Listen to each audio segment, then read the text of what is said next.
சிக்கெல்லாம் முடித்து 5 நாள் கழித்து ஆஃபீஸ் போயிட்டு வந்தாச்சு. ஈவினிங் வரும்போதே இந்த வீக்குக்கான க்ரோசரி ஷாப்பிங்கும் வாங்கிட்டு வந்துட்டேன். எல்லாம் எடுத்து வச்சுட்டு டின்னர் பண்ணணும். ஹெவியாக எதுவும் வேண்டாம், லைட்டாக ஹெல்த்தியாக போதும்னு சொல்லிட்டாங்க. சரி ஸ்டார்ட் பண்ணலாம்னா அப்போ தான் பசங்க கிராஃப்ட் ஒர்க் பண்ண க்ளூ வேணும், மேக் பண்ணி கொடுங்கன்னு கேட்டாங்க. நான் ஸ்கூல் படிக்கும்போது என்னோடய மாமா எங்கள் வீட்டு பக்கத்துலேயே ஒரு சின்ன டிபார்ட்மெண்டல் ஸ்டோர் வச்சுருந்தாங்க. அங்கே மாமா கூட சேர்ந்து மைதா வச்சு பசை ஒன்று ரெடி பண்ணி நியூஸ் பேப்பரில் பேக் ரெடி பண்ணுவோம். கடையில் வாங்குகிற திங்ஸை பேக் பண்ணி கொடுக்கறதுக்காக. அந்த பசை எப்படி பண்ணணும்னு என் பசங்களுக்கு முன்னாடியே செஞ்சு கொடுத்துருக்கேன். ஸோ இன்றைக்கி திரும்பவும் அதை கேட்டாங்க. அவங்களுக்கு அதை ரெடி பண்ணி கொடுத்துட்டு தென் டின்னர் ஸ்டார்ட் பண்ணியாச்சு.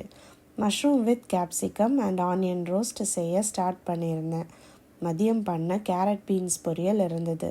2 முட்டையை லைட்டாக வறுத்து இந்த பொரியலை அதில் ஆட் பண்ணி எடுத்துட்டேன். ரொம்ப நல்லா இருந்தது. கூடவே மாம்பழம் வச்சு சாப்பிட்டோம். பசங்களுக்கும் டின்னர் இது தான். அவங்களும் நல்லாவே சாப்பிட்டாங்க. எந்த கம்ப்ளைண்ட்டும் சொல்ல மாட்டாங்க. தேங்க்யூ ஃபார் வாட்சிங்.